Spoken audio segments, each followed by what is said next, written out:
네, 안녕하세요. 26장 집중 계속하겠습니다.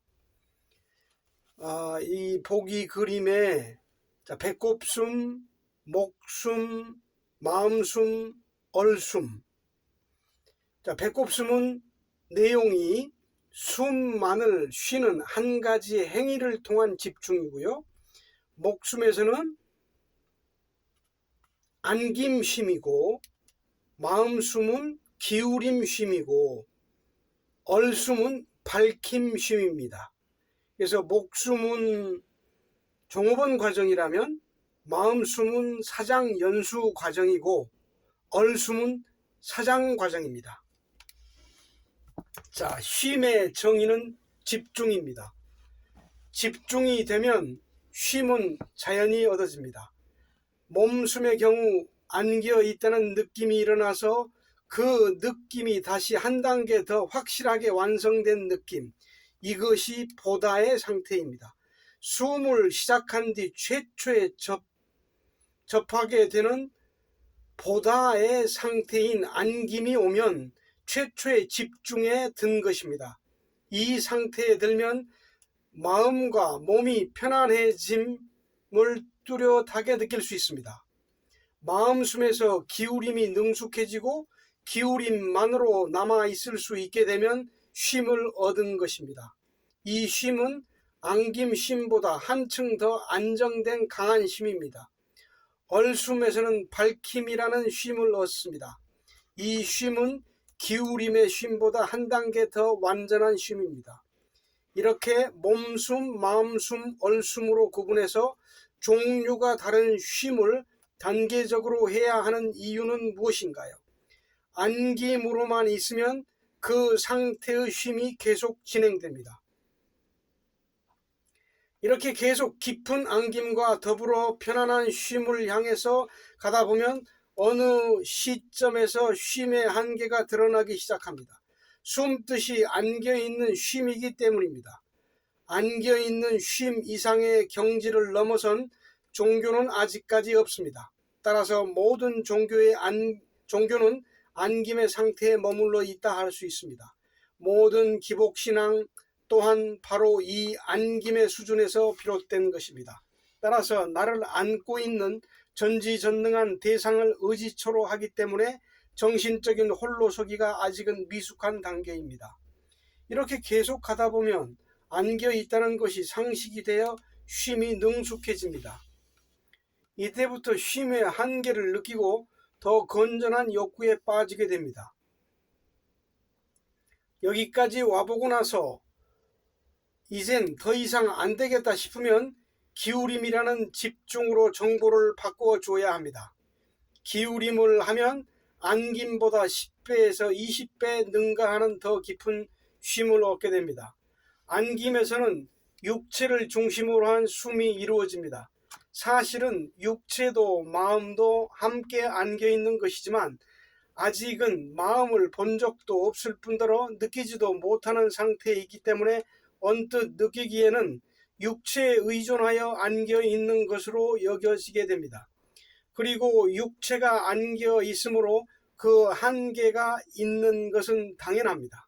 육체가 능숙하게 잘 안겨지는 데까지 그다지 많은 시간이 필요한 것은 아닙니다. 기울임은 마음숨이기 때문에 육체를 완전히 초월하고 잊어버린 상태에서 오로지 마음만을 가지고 참 빛인 의식을 기울여야 합니다. 안김과 기울임의 수준에는 엄청난 차이가 있습니다. 따라서 집중의 깊이와 강도의 차이가 현저하게 드러납니다. 마음숨의 경지에 와봐야 자기 자신이 마음 공부에 힘써 노력하는 사람이라는 느낌이 서서히 들어오기 시작합니다. 이 기울임 역시 처음부터 잘 되는 것이 아닙니다. 안김을 할 때처럼 그림을 그리듯 기울이고 느낌이 오듯 기울이고 보듯이 기울이는 정신 구조의 3단계를 거쳐야 합니다. 보기에 있는 안김, 기울임, 밝힘은 정신 구조의 큰 3단계입니다. 기울임에서는 내 안에 있는 나라고 하는 참에게 직접 기울이기 때문에 참을 내 마음으로 하기 때문에 참에 대한 친밀도가 밖에서 나를 감싸 안고 있는 안김보다 한층 더 가깝게 느껴집니다. 밖에서 참을 만나는 것보다 몸속에 나라고 하는 참에게 직접적인 책임감을 가지고 수물하는 것이 내용에 있어서 엄청난 발전을 가능하게 합니다. 월급 받는 직장 생활에 익숙한 상태에 있다가 직접적으로 사업을 운영하다 보면 자연히 옛 생각이 새로워지기 마련입니다. 그래서 가끔 과거에 직장 생활을 할 때 직장 동료들이나 상사의 마음을 좀 더 잘 헤아려 열심히 했더라면 하는 아쉬움이 남게 됩니다. 이렇게 사업체의 주인 입장이 되어 보니 쉬운 일이 아니구나 하는 경영자로서의 말 못할 하소연이 쌓이면서 감회가 깊어집니다. 직원들도 고생을 많이 하기는 하지만 사장이 겪는 마음고생, 몸고생에 비하면 고생이랄 것이 별로 없는 것입니다. 다수의 직원들을 먹여 살릴 수 있는 것은 사장의 보이지 않는 능력 때문입니다. 직원 수가 기백이든 기천이든 단 한 사람의 사장을 당해내지 못하는 이유가 여기에 있습니다. 이런 관점에서 보면 몸숨 과정도 종업원의 입장과 마찬가지라 할 수 있습니다. 여기에서 종업원이라면 과연 누구의 종업원인가요? 참과 하나님과 신의 부림을 받은 종업원입니다. 종업원의 능력과 사장이 보유하고 있는 능력과는 눈에 보이지 않는 엄청난 차이가 있는 것입니다. 이렇게 본다면 마음숨 단계는 사장, 참이 되기 위한 사장 연수가 시작되는 연수 과정이라 할 수 있습니다. 사장이 아차하고 실수라도 하는 날이면 가진 재산을 한순간에 모두 날려버릴 수가 있습니다. 몸숨, 종업원 시절에는 참에게 적당히 안긴다 해도 별 탈이 없습니다. 직장에서도 종업원이 적당히 일하면 사장이 손해를 볼 뿐이지만 종업원은 크게 손해 볼 것이 없습니다. 회사가 부도나면 다른 직장을 찾아가면 되는 것입니다. 이렇게 몸숨의 위치에서는 큰 부담이 없으므로 그만큼 깊은 명상으로 갈 수가 없습니다. 앞으로 인류를 편안하게 해주려면 하나님이나 신을 믿게 해서는 안 됩니다. 이런 원시 샤머니즘이 통용될 수 있는 시대는 이미 지나갔습니다. 사람이 하나님이 되도록 해야 인류가 편안해질 수 있습니다. 절대자에게 의지하여 믿어야 되는 수준이 몸숨의 안김 단계입니다. 그러나 기울일 때는 의지하고 믿는 단계를 껑충 뛰어넘어 직접 하나님이 되고자 하는 시절입니다. 여기는 직접 참이 되기 위한 과정이므로 홀로 서기를 해야 합니다. 발등에 불 떨어진 상황과 다름없습니다. 몸숨에서는 참에게 의지하여 어린 양을 하기도 했지만 이제 성인이 되려고 하니 다급해져서 이제는 자기를 잡아야 되는 판국입니다. 이렇게 안김의 한계점에 임박하면 본인 스스로 이 방법만으로는 안 되겠다라는 진부함을 느끼게 됩니다. 안김이 유치하다는 생각이 드는 것입니다. 그리고 이쯤에서는 전반적으로 안김의 상태를 유지하며 생활에 임할 수 있게 됩니다. 무슨 뜻이냐 하면 안김이라는 집중 상태와 생활과의 연장 내지는 집중을 향하고 있는, 즉 100%의 안김은 아니지만 생활 속에서 무의식적으로도 안겨 있다는 고요한 마음의 중심이 이어지고 있는 상태를 유지하면서 생활에 힘쓸 수 있다는 얘기입니다. 이 상태를 일컬어 생활화된 생활숨, 즉 삶숨이라고 합니다.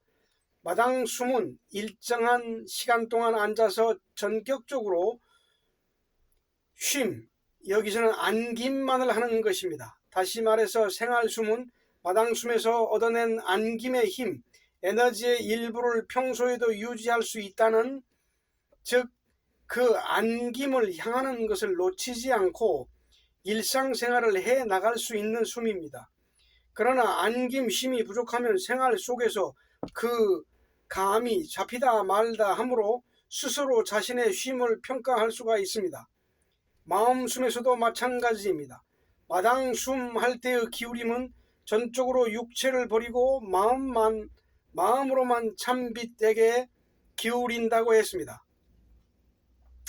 주의할 사항은 몸숨에서는 우주에 충만되어 있는 본래의 에너지인 참빛을 대상으로 한 안김이지만 마음숨에서는 원래 마음이 가지고 있는 참빛에 대한 기울임입니다. 마음숨에서도 일상생활 속에서 기울임의 테두리가 남습니다.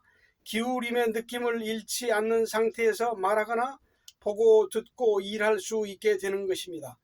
그 기울임의 농도는 약 50% 수준으로 봅니다.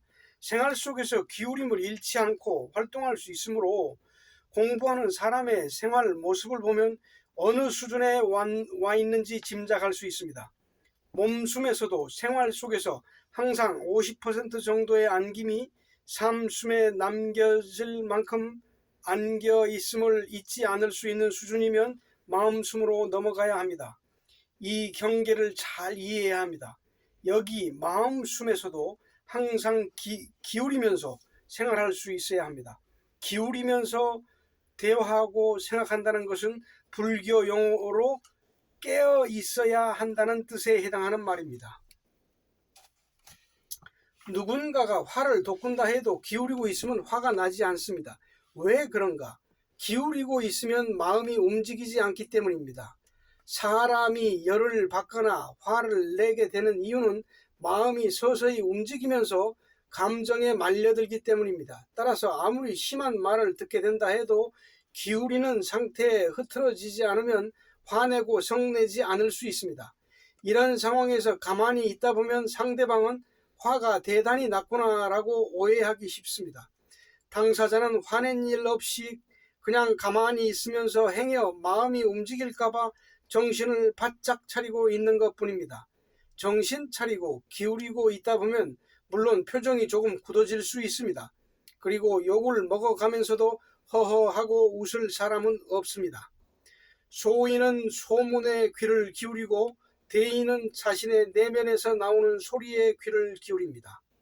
소인배들은 시시각각으로 마음을 필요 이상으로 움직여 소문에 따라 자신의 마음을 죽이기도 하고 살려내기도 합니다.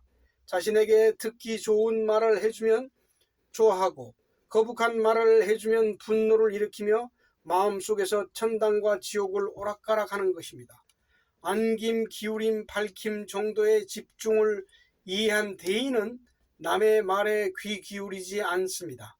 그리고 무슨 말들이 오가든 개의치 않고 좋게 해석해서 듣기만 하고 지나쳐 버립니다. 알아듣지 못한 말이 있으면 좋게 생각하면 그만입니다. 굳이 물을 필요가 없는 것입니다. 따지려 할 필요도 없는 것이고 남들이 한 말을 의식하여 자신의 태도를 바꾸려 하지 말아야 할 것입니다. 좋은 사람들이니 좋은 이야기를 했겠지라고 좋게 생각하며 오직 집중을 놓치지 않는 것에 신경을 써야 할 것입니다. 인류 역사를 돌이켜보아도 이렇게 안김, 기울임을 가지고 생활에 힘써야 한다는 원대한 가르침은 없었습니다. 기울임도 능숙해지면 번거로워지는 경지에 이르게 됩니다.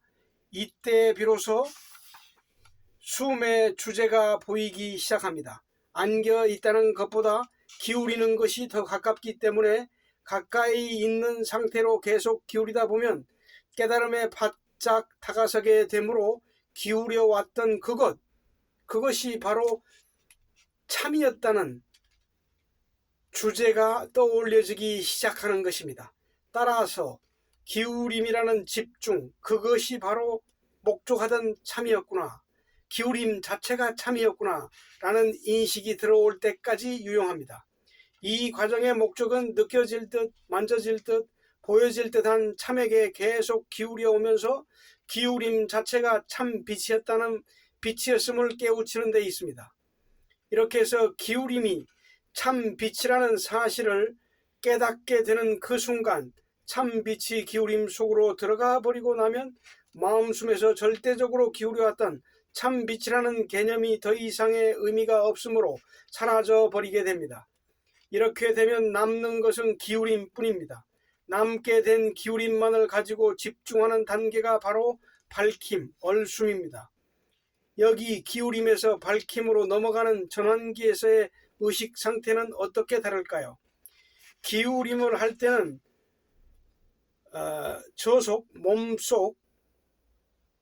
몸속에 분명히 있음을 인정해 놓고 볼 듯 느낄 듯한 그것만을 향해서 기울여 왔지만, 밝힘에서는 이 기울임이 참 빛이었구나 라고 인식하게 되므로 기울임 자체에만 신경을 쓰게 됩니다. 기울임만 덜렁 남아서 기울임이 참 빛이라는 것을 깨닫게 되면 기울임이라는 표현을 거두고 밝힘이라는 용어를 써야 합니다. 즉 기울임이라는 집중을 밝힘이라는 집중으로 바꿔야 된다는 것입니다. 이렇게 해서 칠품, 가만히에 이르면 가만히 기울여야 합니다. 기울임의 수준을 설명한다면 마음숨에서는 신경을 곤두세운 상태로 기울이는 것이고, 밝힘에서는 기울임 자체로만 남아있기 때문에 직접 나로 하여 기울이게 됩니다. 다시 말해서 신경 쓸 일 없는, 의식이 필요 없는, 즉 참빛이라고 여기고 있던 머리가 잘려나가고 동체, 몸통만 가지고 얼숨으로 넘어갑니다. 여기에서의 머리는 생각이고, 즉 세상 만사를 뜻합니다. 전체적으로 볼 때 육품, 끊임까지 가면서 기울임이라는 집중이 능수능란해지면 밝힘, 얼숨으로 넘어가야 됩니다. 여기서 다시 밝힘이라는 집중 상태가 발전되어서 매우 자연스러운 밝힘을 하고 있을 수 있는 상태가 되면 구품에 이르게 됩니다. 인간의 정신 수준에 알맞은 자연스러운 상태가 구품이기 때문에 물이 낮은 곳으로 흐르고 때가 되면 계절이 바뀌는 무의적인 자연의 섭리처럼 있는 그대로의 성질을 되찾은 상태이므로 부자연스러운 상태로 되돌아갈 수가 없게 됩니다. 결국 보편타당성을 가지고 무의로 24시간을 상주할 수 있는 집중의 경지에 이르는 것입니다. 집중의 경지, 의식이 맑게 깨어있는 상태. 불교는 아무리 높게 평가해준다 해도 육품, 끊임 이상의 평가를 할 수가 없습니다. 누차 강조하지만 숨은 집중, 실상 에너지로 온 것이지만 불교는 심리적인 무념무상이기 때문에 숨의 집중과는 차원이 다릅니다. 요즘에 원상 기억 능력을 가지고 있는 소재로 만든 브래지어가 있습니다. 이것은 원래 있는 자연의 그대로의 상태를 되돌이키는 회복 능력을 가지고 있습니다. 여성의 엉덩이를 받쳐주기 위한 거들이나 팬티 용품에 사용되는 소재들은 아무리 구겨 놓는다 해도 다시 원래의 상태로 되도록 합니다. 이런 특성은 충격을 흡수시켜 주기 위한 자동차 범퍼 제작에까지 이용되어지고 있습니다. 인간의 마음이라고 하는 것은 예를 들어 책받침 크기의 부드러운 고무판을 심하게 구겨 놓는다 해도 그냥 놓아두면 원상태로 돌아가듯 마음은 이 세상에 존재하는 형상 기억 소재 중에서도 가장 완벽한 재질을 가지고 있습니다. 그래서 아무리 찌그려 뭉쳐 놓아도 곧바로 원상태를 되찾아갑니다. 고무판이 원래의 모습 그대로 반듯하게 펴져 있는 상태가 참 빛의 상태입니다. 마음과 몸은 참 빛인 우주 에너지에게 안겨져 있는 하나이기 때문에 마음을 본래 모습, 즉 자연스러운 상태 그대로 내버려 두면 참 에너지의 발출에 의해 원래의 상태인 참 빛으로 다시 되돌아가는 회복 능력을 가지고 있습니다. 그러면 어떻게 하는 것이 마음을 내버려 두는 것인가? 공부 과정에서 이 대목이 가장 난해한 부분입니다. 그 최초의 시도가 불교에서 무념무상으로 아무것도 하지 않고 앉아있는 방법으로 수도하는 선명상 같은 것들이었습니다. 이 방법으로 자아를 없애는 견성의 경지에 이를 수는 있겠지만 무념무상으로 있을 뿐 마음을 온전히 내버려 둘 수 있는 집중이 일어나지는 않습니다. 나는 공부하는 과정에서 수많은 지도자들을 만나왔습니다. 그들은 이미 고인이 됐지만 지금까지 생존해 있다면 최소한 100세 이상은 좋게 됐을 것입니다. 나 또한 무념무상을 체험하고 초견성을 한 뒤에 물리적인 완벽한 견성이라는 등각이니 조환이 조물이니 하는 경지에 이르고 싶은 욕심에서 계속 무념무상으로 있어 보기도 하였습니다. 초견성에서 견성까지의 거리가 공부의 내용으로 치자면 잠깐이지만 내가 알기로는 대개가 30년 내서 40년씩 수행해 나갑니다. 보다 완전한 경지를 이루기 위한 목적으로 그 오랜 세월을 기다리는 것입니다. 그 완벽한 경지라는 것은 순간적으로 신통한 정신의 경지가 열려 세상 만사를 일거에 꿰뚫어내고 세상을 뒤흔들 수 있는 신비한 능력을 얻는 그런 것들을 말하는 것입니다. 쉽게 말해서 하나님의 전지전능한 능력을 꿈꾸고 있는 것입니다. 그러나 참의 실상을 깨닫고 보면 불교는 이런 것들과는 전혀 관계가 없음이 확연히 드러나게 됩니다. 그럼에도 불구하고 그런 신비한 능력을 갖기 위해 공부에 전념하는 수도자들을 수없이 목격해 왔습니다. 이렇게 30에서 40년씩 닦아 나가다 보면 보통 80에서 90세의 생명을 마치게 되는데 그 정도의 수행이면 앉아있는 훈련에 이력이 붙어서 대개의 경우 앉은 채로 임종을 맞이합니다. 가정이 있는 사람은 공부 중에 한 달 이상을 깨어나지 않는 경우가 종종 있어서 가족들이 별 방법을 다 쓰기도 합니다. 모든 것을 까맣게 잊고 마음의 세계에 무아지경으로 몰입에 들어가는 정의 경지에 3번 정도 들었다가 깨어나면 견성을 이룬다고는 하지만 실제로 겪어보면 그렇지도 않습니다. 정에 한번 들었다 깨어나면 평균적으로 체중이 20에서 30kg씩 빠져나갑니다. 정신력의 소모가 그만큼 엄청나게 일어나는 것입니다. 이렇게 고통스러운 수행을 하다 보면 심장쇠약으로 인하여 머리에 동맥이 파열되어 의식을 잃고 사망에 이르는 경우가 종종 발생합니다. 그 신통력이 있다는 도통이라는 것을 한번 해보려고 죽을 때까지 육체를 가혹하게 혹사시키면서 무념무상을 계속하고 앉아 있는 것입니다.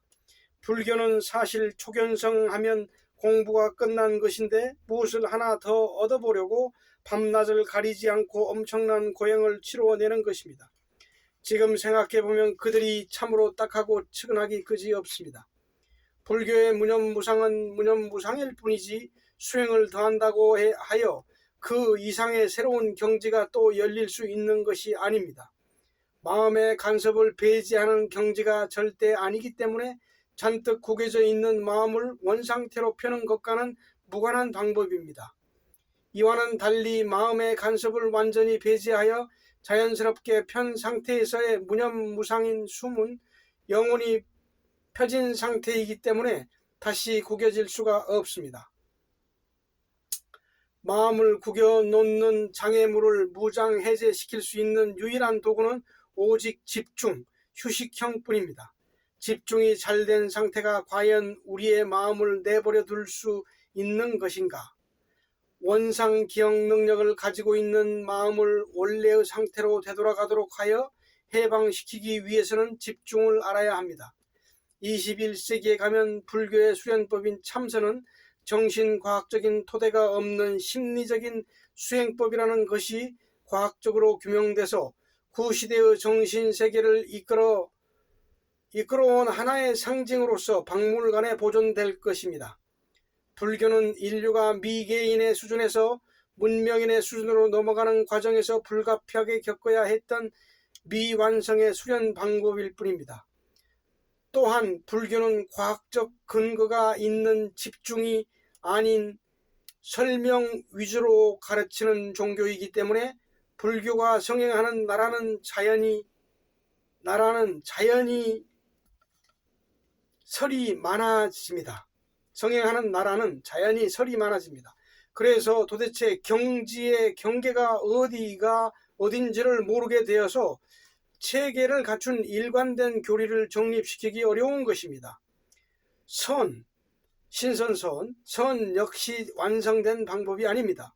선 또한 선이 가지고 있는 신비한 능력에 매료돼서 대중화되면 정신 분야에 또 다른 혼란을 가중시킬 커다란 위험을 안고 있습니다. 이런 이야기를 하는 이유는 마음을 내버려 두는 공부의 필요성과 취지를 정확히 파악하기를 바라기 때문입니다. 집중을 통해서만이 마음을 자유롭게 하여 원상태로 되돌릴 수 있습니다. 집중의 완성인 마지막 구품이 마음의 온전한 참 상태이며 이것이 사람의 본성입니다. 그래서 숨의 방법이 억지로 노력해서 아름다움을 가꾸는 것이 아니고 되찾는 방법이라는 것입니다. 집중의 방법은 최면적인 집중, 가시적인 집중 등 여러 가지가 있지만 휴식형 집중만이 온전한 참다운 집중입니다. 그 다음으로 종교라는 것은 내 몸, 내 가족을 건강하게 하고 좋은 학교에 들어가고 사업 잘 되기만을 바라는 기복신앙이 주류를 이룹니다. 종교를 택하는 이유라면 사실 이런 것 잘 되라고 하는 것입니다. 나의 개인적인 소견을 밝힌다면 기복신앙 정도는 괜찮다고 봅니다. 그리고 사실 기복신앙을 배제한 종교는 존재하기 어려운 것입니다. 특히 기독교는 하나님을 숭배하는 종교이기 때문에 전체가 기복신앙입니다. 그러나 대승불교는 소장파를 주축으로 하여 깨달음이라는 정통 불교의 맥을 존중합니다. 이들은 부처에게 의지해서 복을 구하는 것은 옳지 않은 신앙이라는 사상을 가지고 있습니다. 금강경을 볼 것 같으면 아무리 기도해 보아야 소용없는 일이다. 네가 직접 깨달아서 복덕을 다 가져가라 라고 소신 있는 가르침을 제시하고 있습니다. 이런 내용을 보면 불교는 원래 순수한 깨달음을 목적으로 하는 종교였지 기복신앙은 아니었음을 알 수 있습니다. 기복신앙 자체를 비판하고자 하는 것은 아닙니다. 기왕이면 더 확실한 기복신앙을 가지라는 뜻입니다. 숨이라는 것도 기복신앙의 입장에서 보면 기복신앙일 수 있습니다. 단지 차이점이 있다면 근본적으로 샤머니즘적인 기복신앙에서 벗어나지 못하는 일반 종교보다 과학적이고 구체적인 기복신앙이라는 점입니다. 기복이라는 것은 말 그대로 복을 기원한다는 뜻입니다. 특히 한국 사람들은 돈 잘 버는 것을 최상의 가치로 여깁니다.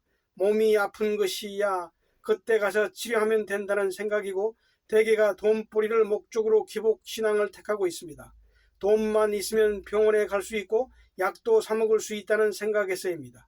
이것이 일반적인 복의 개념인데 그것을 이루어주는 근원이 하나님이고 예수 그리스도라고 가르침을 받고 있는 것입니다. 복의 근원 강림하시어 찬송가 9절입니다. 복의 근원이 강림했다고 하는 내용인데 숨이야말로 과학적인 복의 근원입니다. 우리가 냉철한 지성적 고찰로 파악해내야 하는 문제가 집중이 바로 하나님이라는 사실을 증명해내는 것입니다. 이것 위에 어디 별도로 존재하는 하나님은 이 세상에 없습니다. 있다면 착각 속에서 환상으로 존재할 뿐입니다. 하나님의 정체가 정신과학적으로 밝혀진 이름이 집중이고 종교적인 숭배의 대상으로 섬겨진 이름이 하나님입니다. 사람이 살아가는 상태를 관찰해 봅시다. 그 중에서도 특히 환자를 진찰하면서 맥경을 볼 것 같으면 수백 수천 가지 형태의 맥이 나타납니다. 통계상의 유형이 30여 종이라고는 하지만 그 많은 종류의 맥을 일일이 가려낼 수는 없습니다. 기본적인 맥경을 참고로 하여 맥의 유형을 아무리 관찰해 보아도 공통 분모가 나오지 않습니다. 그렇다고 해서 그 다양한 형태의 맥들을 모두 기억하고 있을 수는 없습니다.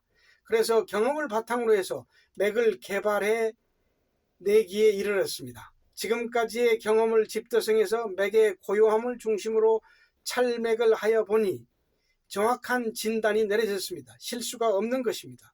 표현을 달리해서 맥이 어느 만큼 집중되어 있는가를 따집니다. 똑같이 1분간을 뛰더라도 떨림이 복잡하고 심란한 맥, 스피커 음으로 말하면 아주 높은 고음 트래블, 잡음처럼 따다닥 하고 쏘는 맥, 베이스 음처럼 단면적으로 쾅쾅 밀어주는 듯 하는 맥 등 여러 가지 유형이 있습니다. 맥을 보면 같은 횟수를 띈다 해도 얼마만큼 집중이 되어 있는 맥인가, 얼마나 시끄러운 맥인가를 기준으로 판단하면 정확합니다. 여기에 다시 몇 번을 뛰느냐, 얼마나 크게 뛰고 작게 뛰느냐를 다시 따져서 결론을 내리는 것입니다. 크게 뛰고 홍대하다, 작게 뛰고 세하다, 아주 가라앉고 침맥, 뜨는 부맥 등의 이런 구분을 떠나서 결정적으로 맥을 잡아낼 수 있는 것은 음감입니다. 음감은 사람마다 엄청난 차이가 있지만 그 떨림 현상으로 병인을 잡아낼 수가 있습니다. 떨림이 약할수록 건강한 체질이고 강할수록 암이나 간경화 등 큰 병이 진행되고 있음을 알 수 있습니다. 그리고 어느 가정을 방문해서 가족들의 얼굴을 살펴보면 그 가정은 어느 정도 가다가 제동이 걸릴 것인가 하는 감이라는 것이 즉시 느껴집니다. 어느 가정이든 잘 산다거나 못 산다거나 건강하다거나 화목하다거나 하는 여부는 그 가족이 내는 집중의 양, 고요의 양, 마음의 움직임 등에 의해 결정됩니다. 일례로 어머니는 마음이 고요해서 집중의 양이 강한 반면 아버지가 심란하게 들떠 있다면 그 가정은 행복해지기가 어려운 것입니다. 가족 중에 어느 한 사람만이 고요하다고 해서 잘 돼 나가는 것이 아닙니다. 가족 전체에 영향력을 줄 수는 있겠지만 반드시 우환이 따르게 됩니다. 혼자 사는 호랍이나 과부들의 경우를 보면 한결같이 마음의 고요가 집중이 없음을 알 수 있습니다. 사업에 실패하는 사람 역시 그렇습니다. 집중이 약하다면 좋은 일을 기대할 수가 없습니다. 집중이 있는 곳에는 평화와 안정과 풍요가 있고 물질이 따르겠지만 약하면 집안에 괴로운 일이 많이 발생될 수밖에 없습니다. 숨은 참다운 집중을 가르칩니다. 집중이 있으면 사람에게서 아군이 떨어져 나갑니다. 이것은 막연한 가상치가 아니며 더욱이 샤머니즘, 점술, 무당적인 견해도 아닙니다. 정신과학을 근거로 한 에너지의 법칙일 뿐입니다. 이것을 깨우치면 인생을 보다 풍요롭게 힘차게 살 수 있습니다. 세상 모든 일들은 마음이 집중된 수준과 절대적으로 비례하여 진행된다는 사실을 알아야 할 것입니다. 이렇듯 건강 상태, 팔자, 사업 등의 전반적인 생활 수준은 집중의 수준과 정확하게 맞물려 돌아갑니다. 이 집중을 방해하는 가장 큰 원흉은 자아입니다. 자아는 마음을 끈질기게 붙들어 매려고만 할 뿐입니다. 원래 평평하게 펴진 상태로 있는 마음이라는 고무판을 이 자아가 잔뜩 움켜잡아 구겨놓고 있는 것입니다. 이것을 못하게 하려면 자아가 설 땅을 근본적으로 없애버리는 집중을 해야 합니다. 집중이 배제된 가만히 있음으로는 절대로 자아가 떨어지지 않습니다. 무념무상으로 가만히 있는 것 속에는 자아가 숨어 들어갈 수 있는 공간이 얼마든지 보장되고 있기 때문입니다. 무념무상의 차원에서 본다면 숨의 휴식형 집중이 가장 완벽한 무념무상이라 할 수 있습니다. 그리고 우리나라를 보다 빨리 살려내기 위해서는 국민 개개인의 마음을 평안으로 초청해야 할 것입니다. 그렇다고 교회나 절에 가서 신앙심을 돈독히 한다고 해봐야 일시적일 뿐 근본적으로 마음이 편안해질 수 있는 것은 아닙니다. 기복신앙, 즉 원하는 것, 원하는 것에는 단점이 있습니다. 구하고 바랄 때마다 오히려 더 큰 결핍을 낳게 된다는 것을 알아야 합니다. 이런 의미에서 원트는 결핍의 어머니입니다. 원하고 구할 때마다 자기 자신이 부족하고 부족하다는 것을 속속들이 인정하는 결과가 될 뿐입니다. 그래서 구하고 원하는 사람은 필히 실패하게 됩니다. 그리고 어느 누구든 나는 솔직히라는 전제하에 자신의 뜻을 밝히는 사람의 말은 그 반대로 해석하여 들으면 거의 틀림이 없습니다. 나는 솔직히 그렇다의 진심은 나는 솔직히 그렇지 않다로 해석하면 됩니다. 진정으로 솔직한 사람은 구태여 강조하려 들지 않습니다. 당신의 말은 거짓말이야 라고 할 때 화를 내면서 절대 아니라고 변명하는 사람은 이미 거짓말을 하고 있다고 보면 됩니다. 진실을 가지고 있는 사람은 설사 거짓이라고 욕을 먹게 되어도 사실이 아니므로 아니야 하는 한마디면 족한 것입니다. 구태여 변명하려 들지 않습니다. 강조가 되면 반드시 비강조, 즉 결핍을 불러일으킵니다. 꿈을 반대로 꾸는 이유는 그만큼 결핍되어 있기 때문에 그 반대로 강조를 하게 되는 잠재의식적인 반응의 일면이라 할 것입니다. 간절히 구하고 원할 때마다 항상 빈곤함을 갖습니다. 이것이 자기 암시입니다. 부족할 때마다 원할 때마다 나는 가난하다라는 거지 근성을 자신에게 주지시키는 결과가 되는 것입니다. 따라서 원하는 것이 없을 때는 이러한 현상이 일어나지 않습니다. 환자를 치료할 때도 그렇습니다. 병상에 누워 환자복을 입고 있을 때 오히려 치료 효과가 더디어지는 것은 환자복을 입혀놓고 환자의식을 계속 고취시키는 결과가 되기 때문입니다. 게다가 의사라는 사람은 하얀 의사복을 입고 환자와 일정한 거리를 두며 위화감을 조성합니다. 겪어보는 경험이 있다면 한국에서 이름 있는 병원 의사들의 권위는 일국의 대통령을 무색할 정도라는 것이 결코 과장된 평가가 아님을 느낄 수 있을 것입니다. 이렇게 환자의식에 더하여 위화감까지 조성되는 분위기에서는 치료 효과가 반감될 수밖에 없습니다. 다시 본론으로 들어가겠습니다. 집중이 되면 소원 성취를 이루게 됩니다. 그러니 이제부터는 하나님, 부처님, 예수님 쫓아다니며 기도하는 원시적인 샤머니즘에서 하루속히 벗어나야 할 것입니다. 기도는 성자들의 가르침에 크게 위배되는 행위이기도 합니다. 성자들을 존중하는 올바른 방법은 집중을 통해서 자신의 마음을 밝혀내는 일입니다. 집중을 해서 마음을 고요히 하며 깊이 가라앉히다 보면 증강된 마음 에너지에 의해 아군이 도망쳐 버립니다. 혼자 하는 집중보다 가족과 함께하면 더욱 효과적입니다. 그러므로 진정한 기도는 집중이라 할 것입니다. 이렇게 기복 신앙적인 관점에서 볼 때 세상의 종교는 본연의 위치를 이탈해 있는 것입니다. 수많은 사람들은 언제 어디에서나 하나님을 쉽게 만날 수 있습니다. 앞으로는 그 즉시 하나님을 만나게 해주지 않으면 종교를 운영해 나갈 수 없을 것입니다. 어느 잡지에선가 놀라운 통계를 발표한 적이 있습니다. 하나님을 따르는 사람 중에 60% 이상이 하나님을 불신한다는 내용입니다. 교회에 가는 이유에 있어서도 마땅히 갈 곳이 없기 때문이라고 하는 사람이 적지 않다고 합니다. 집중해서 고요해진 만큼 하나님을 만난 것입니다. 그리고 그것이 바로 하나님이라는 확신을 가져야 합니다. 숨을 통해서 편안해지고 고요해졌으면 바로 그것이 전지전능한 힘을 가진 하나님이 나타나고 있는 현상임을 명심해야 합니다. 하나님은 어디 따로 있는 것이 아닙니다.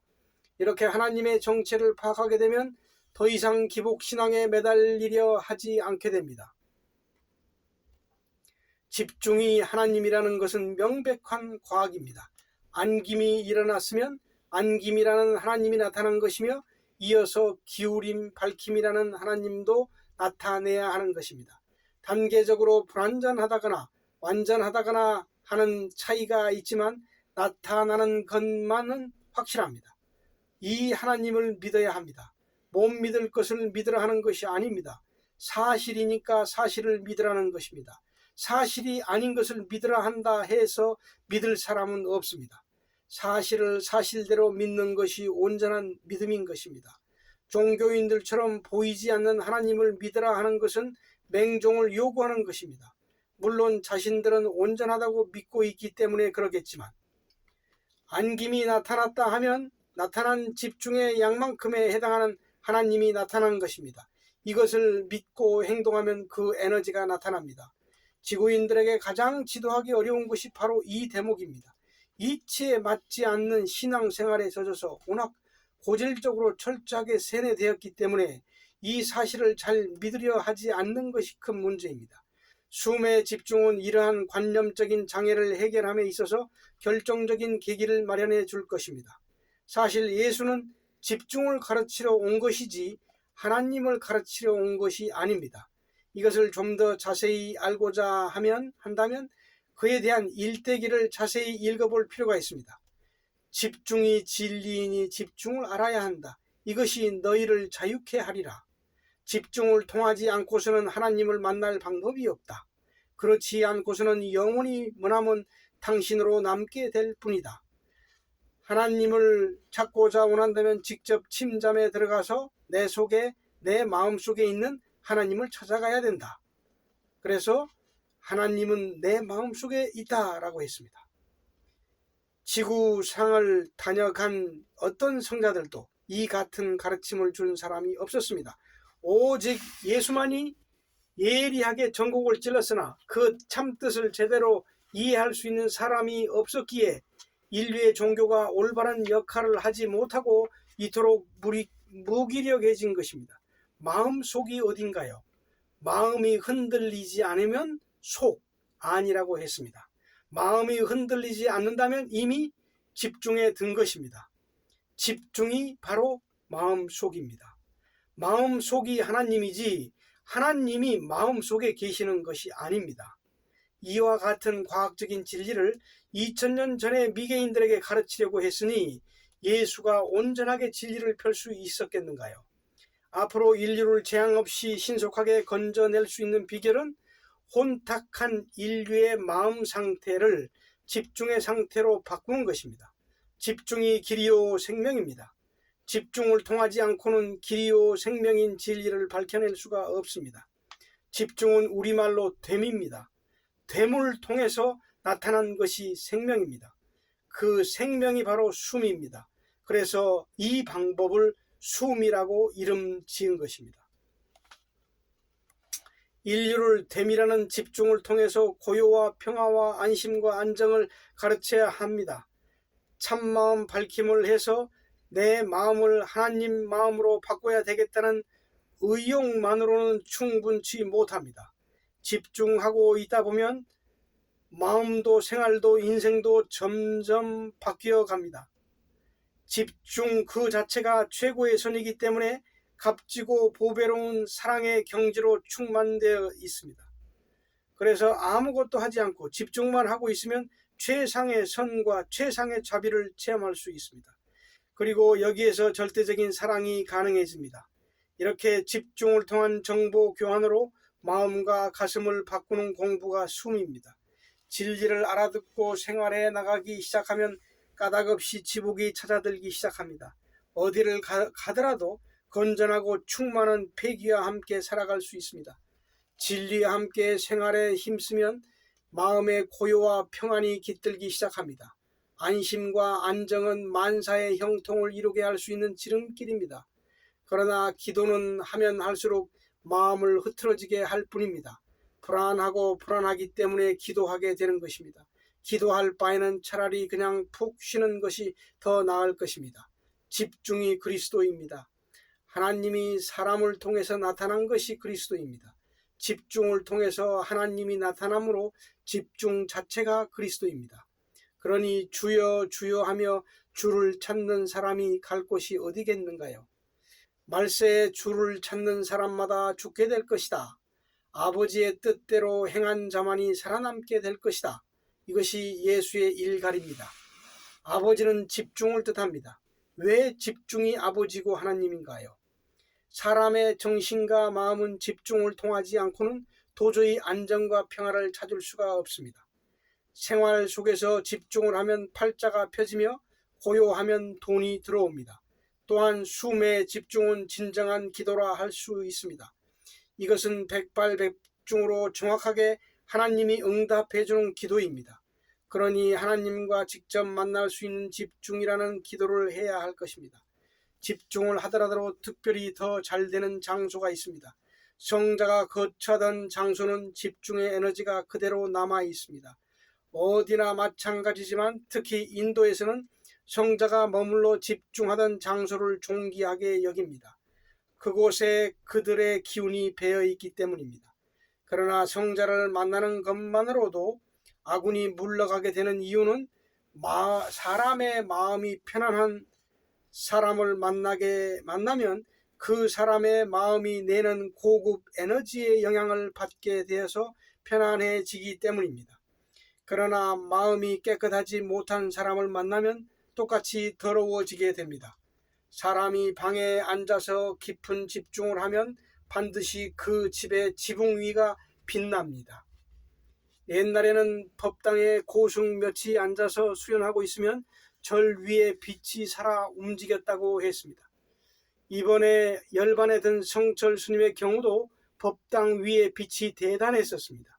그러나 빛이 있어도 마음이 밝은 사람만이 볼 수 있습니다. 고개만 들면 바라볼 수 있는 하늘을 마음이 바빠서 쳐다보지 못하는 게 현대인들 아닌가요? 그 집의 지붕은 그리스도라. 예수의 말입니다. 사람이 집중하고 있는 그 집의 지붕이 바로 면류관입니다. 집중하면 머리에 빛이 발하기 때문에 항상 깨끗하고 정결하게 유지해야 합니다. 그리고 머리가 깨끗해야 돈도 잘 벌립니다.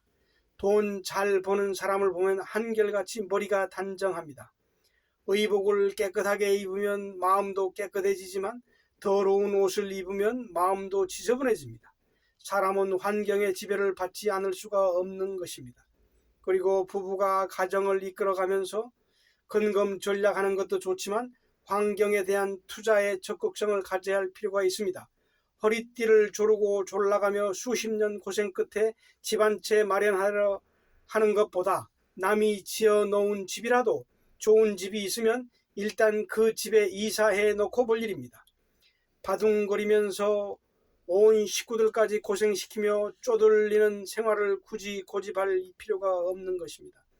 전략도 좋지만 가족들이 마음을 펴고 편안하게 여유 있게 지낼 수 있는 환경적인 분위기를 만들어 주는 것이 가장으로서 해야 할 가장 큰 덕목 중의 하나입니다.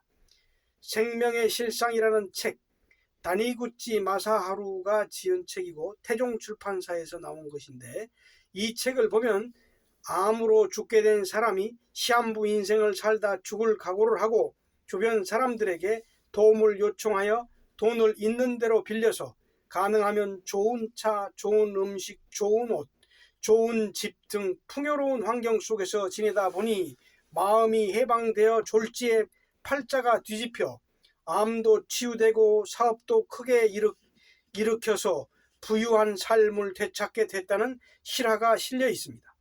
가능한 한 환경을 깨끗하게 풍요롭게 해주어야 합니다. 이만큼 하고 살면 됐지 하면서 근검 전략이 도를 지나치게 되면 생활이 궁색해져서 평생을 마음 편히 살기 어렵습니다.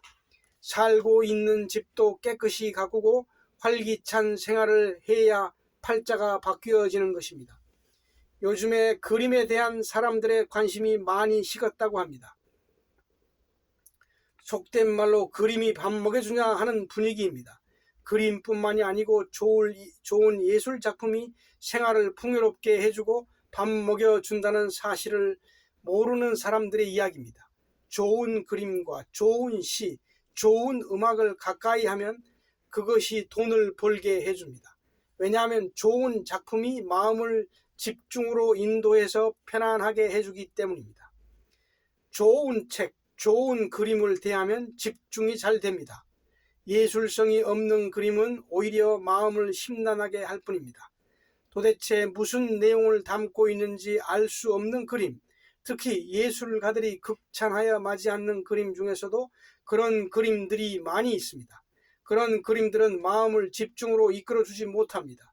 좋은 그림은 매우 단순하게 그려진 그림입니다. 최대한 단순화하여 그려낸 그림이 사람을 집중으로 가장 잘 이끌어줍니다. 이러한 예술 작품들이 사람의 정서 순화에 크게 기여하는 것입니다. 집중은 사람을 건강하게, 안정하게, 편안하게 해줍니다. 안정된 마음을 가진 사람이 사람을 성공으로 이끄는 것입니다. 그리고 사람이 모여 사는 사회 구조 속에는 애누리가 절대 없습니다. 안정을 잃고 빈틈을 보이기만 하면 그 즉시 뚫고 들어옵니다. 빈틈을 보고 완벽을 기해서 쳐들어오기 때문에 아차하는 사이에 내 것을 잃게 됩니다. 특히 기업을 운영하는 경우 요즘 같이 어려운 시기일수록 안정이라는 고요와 집중을 놓치면 사업을 이끌어가기 어렵습니다. 모든 일상생활 속에서 하나님의 마음으로 기도, 집중함을 통해서 벌어지는 일들을 감사하게 받아들여야 할 것입니다. 어려움이 있더라도 두려워하지 말고 일념 집중으로 밀고 나가야 합니다. 이것이 하나님의 뜻대로 살아라, 하나님이 사업을 통해서 살아라 하는 것의 진정한 의미입니다. 하나님 집중의 질서 위에서 사회활동에 힘쓰라는 것입니다. 전 인류가 하나님의 질서 위에서 사업을 하고 기업을 하고 정책을 펴나가야 인류가 편안해질 수 있습니다. 집중을 외면하고 집중을 떠난 불안정한 마음으로 이룰 수 있는 일은 없습니다. 네, 감사합니다.